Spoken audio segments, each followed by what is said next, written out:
আমাৰ কথা স্পষ্ট আমি বিলাসী সেনা অসম কোনো ধৰণৰ সংঘাত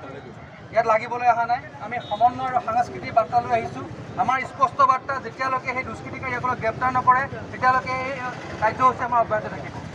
আৰু অসম চৰকাৰ অৰুণাচল চৰকাৰ আৰু আমাৰ কেন্দ্ৰীয় গৃহ বিভাগ সম্পূৰ্ণৰূপে ব্যৰ্থ হৈছে খিলঞ্জীয়া মানুহক সুৰক্ষা দিয়াৰ নামত খিলঞ্জীয়া মানুহৰ ওপৰত যিদৰে নিৰ্বিচাৰ গুলীবৰ্ষণ কৰিছে সেই দুষ্কৃতিকাৰীসকলক এই পৰ্যন্ত গ্ৰেপ্তাৰ কৰিব নোৱাৰাটো পেমা খাণ্ডু চৰকাৰৰ দুৰ্বলতা আৰু ধিক্কাৰ জনাইছে তেখেতসকলৰ এনে কি মিটিয়ালি আছে দুষ্কৃতিকাৰীসকলৰ লগত আজি পৰ্যন্ত গ্ৰেপ্তাৰ কৰিব পৰা নাই আজি যিসকল দেখিছে যে আই মাতৃসকল আহিছে নিজৰ সতী সন্তান এৰি থৈ আহিছে নিজৰ পিতৃসকল আহিছে যুৱ বন্ধুসকল ছাত্ৰ ছাত্ৰীসকল ওলাই আহিছে নিজৰ ব্যস্ততা সময় এৰি তেখেতসকলে আজি প্ৰতিবাদী কাৰ্যত অংশগ্ৰহণ কৰিছে তাৰ পাছতো তেখেতসকলে আমাৰ কথাবিলাক আমাৰ প্ৰতিবাদী কণ্ঠবিলাক তেখেতে বুজি পোৱা নাই আমি বিলাসী সেনা অসম